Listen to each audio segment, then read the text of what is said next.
नमस्कार दोस्तों, आप लोग कैसे हैं। मैं आशा करता हूं कि आप लोग स्वस्थ होंगे, मस्त होंगे। आइए आज हम लोग राज्य वित्त आयोग और राज्य निर्वाचन आयोग की चर्चा करते हैं। जहां तक राज्य वित्त आयोग का प्रश्न है, यह पंचायतों की वित्तीय स्थिति में कैसे सुधार लाया जाए इसके संबंध में सुझाव देता है। और राज्य निर्वाचन आयोग पंचायतों का चुनाव कराता है। इसलिए यह दोनों आयोग अपने आप में काफी क्या है, महत्वपूर्ण है। और तत्काल में पंचायत चुनाव होने के कारण यह चर्चा में है, इसलिए और महत्वपूर्ण हो जाता है। तो आइए पहले हम लोग राज्य वित्त आयोग की चर्चा करेंगे, फिर राज्य निर्वाचन आयोग की चर्चा करेंगे। पहले इसे हम लोग 4 स्टेप में देखेंगे। पहले स्टेप में परिचय की बात करेंगे, अर्थात भूमिका की बात करेंगे। दूसरे स्टेप में हम लोग गठन, नियुक्ति, कार्यकाल, संरचना की बात करेंगे। तीसरे स्टेप में हम लोग कार्य क्या है इसको देखेंगे। चौथे स्टेप में रिपोर्ट किसको दिया जाता है और उस रिपोर्ट पे क्या कार्रवाई होती है उसके बारे में चर्चा करेंगे। तो यह राज्य वित्त आयोग क्या करता है, पंचायतों के वित्तीय स्थिति में सुधार कैसे लाया जाए इसके संबंध में सुझाव देता है। चाहे वो ग्राम पंचायत हो या नगर पंचायत हो, दोनों के वित्तीय स्थिति में कैसे सुधार लाया जाए उसके संबंध में क्या देता है, सुझाव देता है। और इस ग्राम पंचायत में ग्राम पंचायत, क्षेत्र पंचायत और जिला पंचायत तीनों शामिल हैं। इस नगर पंचायत में नगर पंचायत, नगर पालिका और नगर निगम तीनों शामिल हैं। अर्थात राज्य वित्त आयोग एक ही है लेकिन दोनों संस्थाओं के लिए काम करता है। ग्रामीण निकायों के लिए भी काम करता है और नगरीय निकायों के लिए भी काम करता है, अर्थात ग्राम पंचायत के लिए भी काम करता है और नगर पंचायतों के लिए भी काम करता है। राज्य वित्त आयोग एक ही है लेकिन प्रावधान अलग अलग है। दोनों का प्रावधान क्या है, अलग अलग है। ग्राम पंचायत के राज्य वित्त आयोग की चर्चा आर्टिकल 243 आई में किया गया है, जबकि नगर पंचायत के वित्त आयोग की चर्चा आर्टिकल 243 वाई में किया गया है। प्रावधान, संस्था एक ही है, आयोग एक ही है लेकिन प्रावधान अलग अलग है। ग्राम पंचायत के लिए अलग प्रावधान किया गया है, जबकि नगर पंचायत के लिए जो वित्त आयोग होगा उसके लिए अलग प्रावधान किया गया है। तो ध्यान में जरूर रखिएगा, कुछ ऐसी संस्थाएं हैं जहां 2 बार उल्लेख किया गया है। तो उसमें से एक यह भी है कि राज्य वित्त आयोग का 2 बार उल्लेख किया गया है, एक ग्राम पंचायत के लिए और एक नगर पंचायत के लिए। आर्टिकल भी अलग अलग है लेकिन संस्था क्या है, एक ही है। अब आइए देखते हैं कि राज्य वित्त आयोग है क्या। राज्य वित्त आयोग अपने आप में एक संवैधानिक संस्था है। क्या है, एक संवैधानिक संस्था है। क्यों संवैधानिक संस्था है, क्योंकि इसका उल्लेख संविधान में किया गया है। पहले भी बात हो चुकी है, जिन निकायों, जिन संस्थाओं, जिन आयोगों का उल्लेख संविधान में किया गया है वह अपने आप में क्या है, संवैधानिक संस्था है। और इस राज्य वित्त आयोग का उल्लेख भारतीय संविधान के अनुच्छेद 243 आई और 243 वाई में किया गया है। इसलिए प्रमाणित होता है कि यह अपने आप में क्या है, एक संवैधानिक संस्था है। इस आर्टिकल के अनुसार, किस आर्टिकल के अनुसार, इसी आर्टिकल के अनुसार 243 आई और 243 वाई के अनुसार राज्यपाल को यह अधिकार दिया गया है। किसे दिया गया है, राज्यपाल को यह अधिकार दिया गया है कि 73वां संविधान संशोधन अधिनियम 1992 के लागू होने के एक वर्ष के भीतर या 1 वर्ष के अंदर और तत्पश्चात उसके बाद प्रत्येक 5 वर्ष की समाप्ति पर राज्य वित्त आयोग का गठन करेगा। कौन करेगा, राज्यपाल। किस आर्टिकल के अनुसार, इसी 243 आई और 243 वाई के अनुसार राज्यपाल को यह अधिकार दिया गया है कि 73वां संविधान संशोधन अधिनियम 1992 के लागू होने के 1 वर्ष के भीतर या 1 वर्ष के अंदर तत्पश्चात उसके बाद प्रत्येक 5 वर्ष की अवधि के समाप्ति पर राज्यपाल राज्य वित्त आयोग का गठन करेगा। और यह राज्य वित्त आयोग क्या करेगा, पंचायतों के वित्तीय स्थिति में सुधार कैसे लाया जाए उसके संबंध में सुझाव देगा। तो ये रहा भूमिका। प्रश्न उठता है इसका गठन कौन करता है। तो गठन अभी आपने देखा, तो गठन इसका कौन करता है, राज्यपाल करता है। यहाँ आपने देखा आर्टिकल के अनुसार इस राज्य वित्त आयोग का गठन कौन कर रहा है? राज्यपाल कर रहा है। तो शॉर्टकट में समझिए, गठन कौन करता है? राज्यपाल। नियुक्ति, सदस्यों की नियुक्ति राज्यपाल ही करते हैं। सदस्यों की नियुक्ति कौन कर रहा है? राज्यपाल ही करते हैं। इस राज्य वित्त आयोग में जो भी सदस्य होंगे उन सदस्यों की नियुक्ति राज्यपाल ही करेंगे। कार्यकाल क्या होगा? आयोग का कार्यकाल, दो तरह का कार्यकाल होता है। आयोग का कार्यकाल होगा गठन के दिन से, गठन के दिन से 5 वर्ष होता है। 5 वर्ष होता है। कितना होता है? गठन के, आयोग का कार्यकाल, ध्यान रखिए, सदस्यों का कार्यकाल नहीं, आयोग का कार्यकाल, राज्य वित्त आयोग का कार्यकाल गठन के दिन से 5 वर्ष होता है। कितना होता है? 5 वर्ष होता है। जबकि सदस्यों का कार्यकाल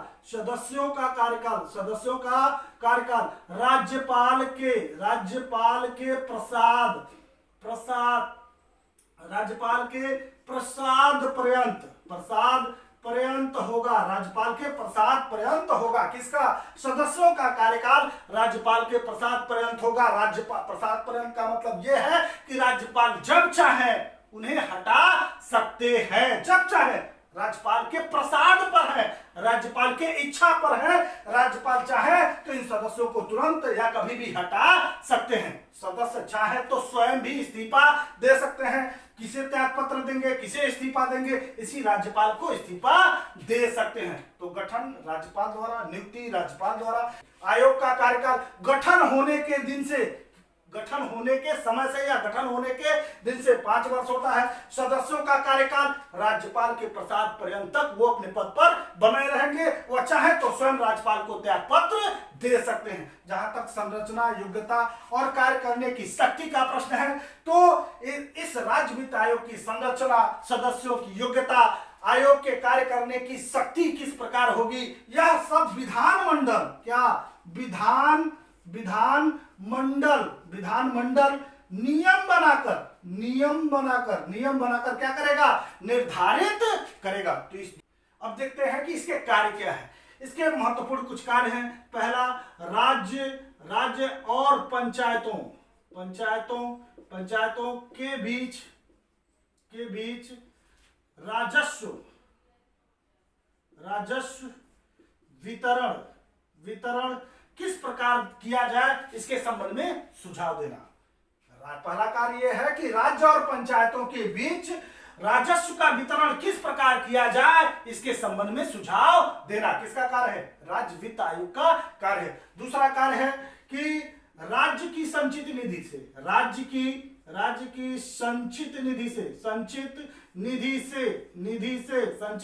से पंचायतों को क्या देना? सहायता अनुदान देना। दूसरा काम है राज्य की संचित निधि से, भारत की संचित निधि से नहीं, राज्य की संचित निधि से पंचायतों को सहायता अनुदान देने के संबंध में सिद्धांत निर्धारित करना। अर्थात राज्य की संचित निधि से पंचायतों को कितना सहायता अनुदान दिया जाए, इसके संबंध में सिद्धांत निर्धारित करता है कौन? राज्य वित्त आयोग। तीसरा काम, पंचायतों द्वारा लगाए जाने वाले करों, शुल्कों, पथ करों, फीसों आदि के संबंध में सुझाव देना। अर्थात पंचायत कौन से कर लगाते हैं, कौन से शुल्क लगाते हैं, पथकर लगाते हैं, और शुल्क के संबंध में क्या करना है? सुझाव देना है। क्या करना है? सुझाव देना है। चौथा काम है पंचायतों के वित्तीय स्थिति में सुधार कैसे लाया जाए, इसके संबंध में क्या करना? सुझाव देना। अगला काम है, अगर इससे संबंधित, पंचायतों के वित्तीय स्थिति से संबंधित राज्यपाल कोई और काम सौंपते हैं, राज्यपाल कोई अन्य कार्य सौंपते हैं तो उसे करना। यही 5 इसके कार्य हैं। किसके? राज्य वित्त आयोग के 5 कार्य हैं, महत्वपूर्ण है, ध्यान में रखिए। पहला, राज्य और पंचायतों के बीच राजस्व वितरण के संबंध में सुझाव देना। किस प्रकार इन दोनों के बीच राजस्व वितरण किया जाए, इसके संबंध में सुझाव देना। दूसरा, पंचायतों राज्य की संचित निधि से क्या देना, पंचायतों को सहायता अनुदान किस आधार पर दिया जाए, किस सिद्धांत पर दिया जाए, इसके संबंध में सुझाव देना। तीसरा, पंचायतों द्वारा लगाए जाने करों, शुल्कों, पथ करों आदि के संबंध में सुझाव देना। चौथा है, पंचायतों के वित्तीय स्थिति में सुधार किस प्रकार लाया जाए, इसके संबंध में पंचायतों के वित्तीय स्थिति में सुधार लाने के संबंध में सुझाव देना। अगला, अगर पंचायतों के वित्तीय स्थिति के संबंध में राज्यपाल कोई अन्य कार्य सौंपते हैं तो उसे भी करना। ये महत्वपूर्ण 5 कार्य हैं। पहला जरूर याद रखिएगा, दूसरा जरूर याद रखिएगा और 5वां जरूर याद रखिएगा। ठीक है, अब रिपोर्ट की बात करते हैं। राज्य वित्त आयोग अपनी रिपोर्ट किसे देगा? राज्य वित्त आयोग अपनी रिपोर्ट किसे देगा? राज्यपाल को देगा। किसे देगा? राज्यपाल को देगा। और राज्यपाल इस राज्य वित्त आयोग के प्रत्येक रिपोर्ट को विधानमंडल के समक्ष रखवाएगा या विधानमंडल के पटल पर रखवाएगा। जहां विधानमंडल में दोनों सदन है, दोनों सदन में रखवाएगा। जहां एक सदन है, विधानसभा केवल है, तो विधानसभा में रखवाएगा। तो राज्य वित्त आयोग अपनी रिपोर्ट, ध्यान में रखिएगा, राज्यपाल को देता है। किसे देता है? इंपॉर्टेंट है, राज्यपाल को देता है। और राज्यपाल इसके प्रत्येक रिपोर्ट को राज्य के विधानमंडल के समक्ष रखवाएगा या पटल पे रखवाएगा। और अगर राज्य विधानमंडल इसके रिपोर्ट को नहीं मानता, राज्य विधानमंडल इसके रिपोर्ट को नहीं मानता, अगर नहीं मानता है, इसके सिफारिशों को नहीं मानता है, तो कारण बताना होगा। कारण बताना होगा कि इसके रिपोर्ट को क्यों नहीं मान रहे हैं। तो ये रहा रिपोर्ट और ये रहा राज्य वित्त आयोग। आइए एक बार फिर समझते हैं, इंपॉर्टेंट है, क्वेश्चन आते हैं। राज्य वित्त आयोग अपने आप में एक क्या है? संवैधानिक संस्था है। कई बार एग्जाम में क्वेश्चन पूछा गया है। क्यों संवैधानिक संस्था है? क्योंकि संविधान में इसका उल्लेख किया गया है। कहां पे? आर्टिकल 243 आई और 243 वाई में इसका उल्लेख किया गया है। इसी के अनुसार, इस आर्टिकल के अनुसार राज्यपाल को यह अधिकार दिया गया है कि 73वें संविधान संशोधन 1992 के लागू होने के 1 वर्ष के भीतर और तत्पश्चात या बाद में प्रत्येक 5 वर्ष की समाप्ति पर राज्य वित्त आयोग का गठन करेगा। कौन करेगा? राज्यपाल करेगा। और यह राज्य वित्त आयोग क्या करेगा? पंचायतों की वित्तीय स्थिति के संबंध में सुझाव देगा। अर्थात गठन की बात करें तो राज्यपाल करता है, नियुक्ति, सदस्यों की नियुक्ति की बात करें, शॉर्टकट में समझिए, ऐसे ही क्वेश्चन पूछे जाते हैं। नियुक्ति की बात करें तो राज्यपाल करता है। किसकी नियुक्ति? सदस्यों की नियुक्ति। किस सदस्यों की? राज्य वित्त आयोग के सदस्यों की नियुक्ति कौन करता है? राज्यपाल करता है। कार्यकाल कितना है? तो आयोग का कार्यकाल गठन होने के दिन से 5 वर्ष होता है। आयोग का, किस आयोग का? राज्य वित्त आयोग का कार्यकाल गठन होने के दिन से कितना है? 5 वर्ष होता है। सदस्यों का कार्यकाल राज्यपाल के प्रसाद पर्यंत अपने पद पर बने रहेंगे, अर्थात राज्यपाल जब चाहे उसे हटा सकते हैं। सदस्य चाहे तो स्वयं त्याग पत्र दे सकते हैं। क्या कर सकते हैं? त्याग पत्र दे सकते हैं। किसे देंगे? राज्यपाल को ही त्याग पत्र देंगे। तो ये जरूर याद रखिएगा और इसे भी याद रखिएगा।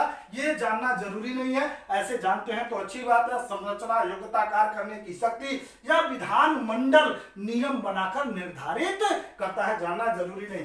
कार्य की बात करें तो इसके 5 महत्वपूर्ण 5 कार्य हैं। पहला, राज्य और पंचायतों के बीच राजस्व का वितरण किस प्रकार किया जाए, इसके संबंध में सुझाव देना। दूसरा, राज्य की संचित निधि से पंचायतों को सहायता अनुदान किस सिद्धांत पर दिया जाए, इसके संबंध में सिद्धांत बताना। तीसरा, पंचायतों द्वारा लगाए जाने वाले करों, शुल्कों, फीसों, पद करों आदि के संबंध में सुझाव देना। चौथा, पंचायतों के वित्तीय स्थिति में सुधार कैसे लाया जाए, इसके संबंध में सुझाव देना। और 5वां, राज्यपाल कोई अन्य कार्य सौंपते हैं, इसी से संबंधित कोई अन्य कार्य सौंपते हैं तो उसे भी करना होगा। रिपोर्ट किसे? राज्य वित्त आयोग अपनी रिपोर्ट किसे देता है? राज्यपाल को देता है। और राज्यपाल राज्य वित्त आयोग के प्रत्येक रिपोर्ट को विधानमंडल के पटल पर रखवाएगा और पटल पर रखवाने का मतलब है उसके समक्ष प्रस्तुत करवाएगा और उस पर विचार विमर्श होगा। विचार विमर्श करने के बाद अगर विधानमंडल राज्य वित्त आयोग की रिपोर्ट को नहीं मानता, सुझाव को नहीं मानता, तो उसे क्या करना होगा? कारण बताना होगा। ये रहा राज्य वित्त आयोग। अगर आप मेंस में लिखते हैं तो एक पैरा ये हो गया, भूमिका हेडिंग नहीं डालेंगे, गठन उठन हेडिंग नहीं डालेंगे, एक पैरा ये हो गया, दूसरा पैरा ये हो गया, हेडिंग नहीं डालेंगे, तीसरा पैरा ये हो गया, और अंत में आप क्या कर देंगे, निष्कर्ष लिख देंगे। ये रहा राज्य वित्त आयोग। अब आइए देखते हैं राज्य निर्वाचन आयोग के बारे में। राज्य निर्वाचन आयोग क्या करता है, पंचायतों का चुनाव कराता है। किसके पंचायतों का, ग्राम पंचायतों का भी चुनाव कराता है और नगर पंचायतों का भी चुनाव कराता है। इस ग्राम पंचायत में कौन कौन से पंचायत शामिल है, ग्राम पंचायत, क्षेत्र पंचायत, जिला पंचायत शामिल है। इस नगर पंचायत में कौन कौन से पंचायत शामिल है, नगर पंचायत, नगर पालिका और नगर निगम शामिल है। अर्थात राज्य निर्वाचन आयोग एक ही है, लेकिन दोनों के लिए काम करता है। ग्राम पंचायतों का भी चुनाव कराता है और नगर पंचायतों का भी चुनाव कराता है। आयोग एक ही है, लेकिन प्रावधान क्या है, अलग अलग है। जैसे राज्य वित्त आयोग का प्रावधान अलग अलग था, उसी तरह राज्य निर्वाचन आयोग का प्रावधान भी अलग अलग है। ग्राम पंचायतों से संबंधित प्रावधान 243 के में किया गया है, जबकि नगर पंचायत के राज्य निर्वाचन आयोग का प्रावधान 243 जेड ए में किया गया है। ध्यान में जरूर रखिएगा। अर्थात राज्य निर्वाचन आयोग एक ही है, लेकिन प्रावधान अलग अलग है। ग्राम पंचायत के लिए ये है 243 के, जबकि नगर पंचायतों के लिए 243 जेड की बात की गई है। अर्थात इन आर्टिकलों में राज्य निर्वाचन आयोग की बात किया गया है। आइए देखते हैं राज्य निर्वाचन आयोग। यह भी अपने आप में क्या है, एक संवैधानिक संस्था है। क्या है, संवैधानिक संस्था है। संवैधानिक क्या है, संस्था है। क्यों संवैधानिक संस्था है, क्योंकि इसका उल्लेख संविधान में किया गया है, इसलिए यह संवैधानिक संस्था है।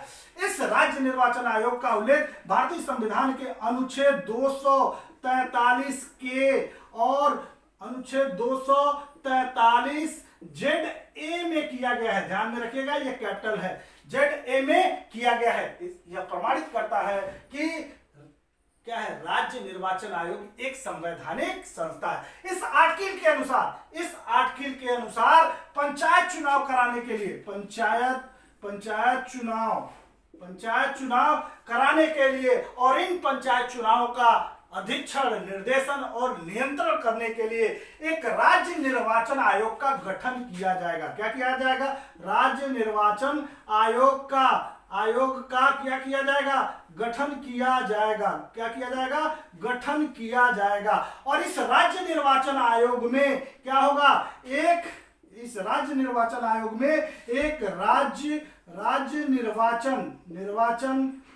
निर्वाचन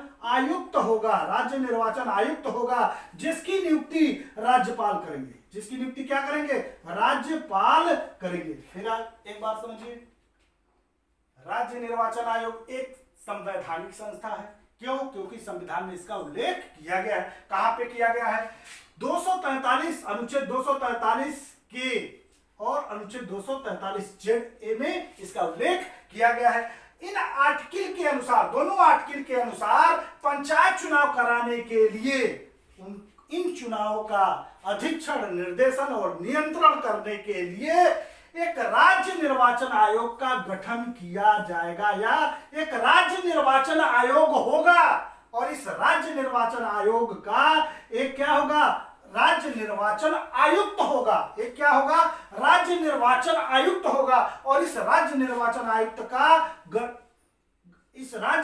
आयुक्त की नियुक्ति कौन करेगा, राज्यपाल करेगा। तो ध्यान रखिए, इनकी नियुक्ति कौन कर रहा है, राज्यपाल कर रहा है। तो ये रहा भूमिका। आइए देखते हैं गठन, राज्य निर्वाचन आयोग का गठन शॉर्टकट में समझते हैं, राज्यपाल ही करते हैं। कौन करता है, राज्यपाल ही करता है। नियुक्ति, सदस्यों की नियुक्ति, अभी आपने देखा राज्य निर्वाचन आयुक्त की नियुक्ति कौन कर रहा है, राज्यपाल ही करते हैं।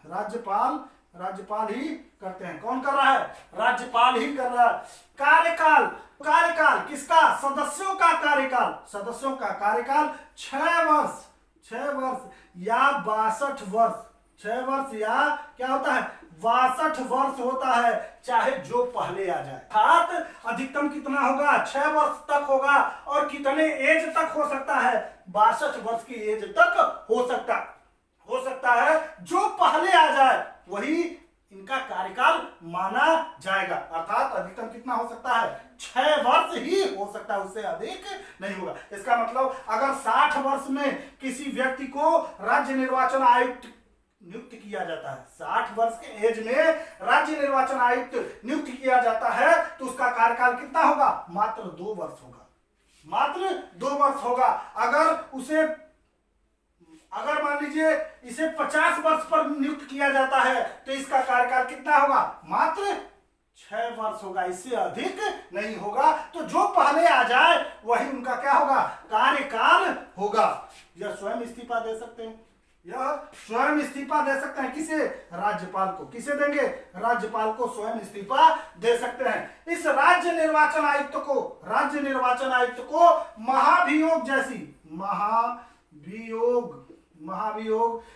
जैसी प्रक्रिया द्वारा हटाया जा सकता है। महाभियोग जैसी प्रक्रिया द्वारा हटाया जा सकता है, और यह महाभियोग जैसी प्रक्रिया कहाँ लाया जाएगा? संसद में लाया जाएगा। कहाँ लाया जाएगा? संसद में लाया जाएगा, और संसद इस महाभियोग जैसी प्रक्रिया को 2/3 बहुमत से पास करेगा। इस महाभियोग जैसी प्रक्रिया के प्रस्ताव को 2/3 बहुमत से पास करेगा, और राष्ट्रपति इस पे सिग्नेचर कर देंगे, अपनी सहमति प्रदान कर देंगे, तो राज्य निर्वाचन आयुक्त हट जाएंगे। कैसे हट जाएंगे? महाभियोग जैसी प्रक्रिया द्वारा। तो कार्यकाल समझिए, गठन हो गया राज्यपाल द्वारा, नियुक्ति हो गई राज्यपाल द्वारा, कार्यकाल 6 वर्ष या 62 वर्ष जो पहले आए, ये चाहे स्वयं त्यागपत्र दे सकते हैं। किसे देंगे?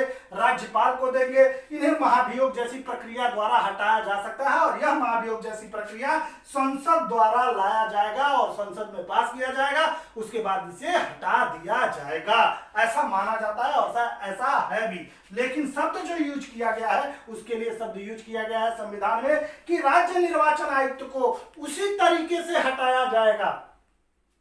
इसके लिए शब्द यूज किया गया है कि राज्य निर्वाचन आयुक्त को उसी तरीके से हटाया जाएगा, उसी प्रक्रिया से हटाया जाएगा जैसे हाई कोर्ट के न्यायाधीश को हटाया जाता है। तो ध्यान रखिए, हाई कोर्ट के न्यायाधीश को कैसे हटाया जाता है? महाभियोग जैसी प्रक्रिया द्वारा ही हटाया जाता है। इसका मतलब यह है कि राज्य निर्वाचन आयुक्त को भी महाभियोग जैसी प्रक्रिया द्वारा हटाया जाएगा। तो इस तरह हटाया जा सकता है। कार्य क्या है इसके?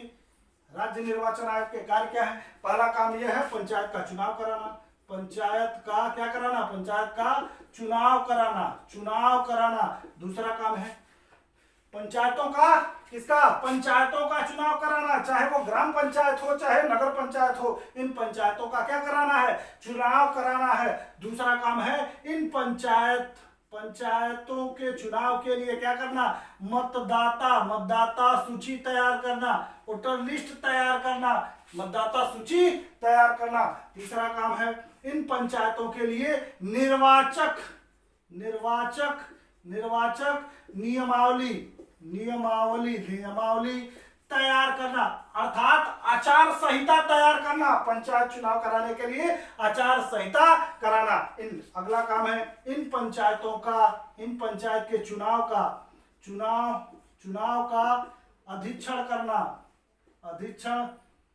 अधीक्षण करना, निर्देशन करना और नियंत्रण करना। जब भी मेंस में लिखा है तो ये शब्द जरूर लिखें। अधीक्षण करना, निर्देशन करना और नियंत्रण करना, ये 4 कार्य हैं इनके। क्या करना? पंचायतों का चुनाव कराना। किन पंचायतों का? चाहे वो ग्राम पंचायत हो चाहे नगर पंचायत हो, दोनों पंचायतों का, उसमें सभी पंचायतों का चुनाव कराना।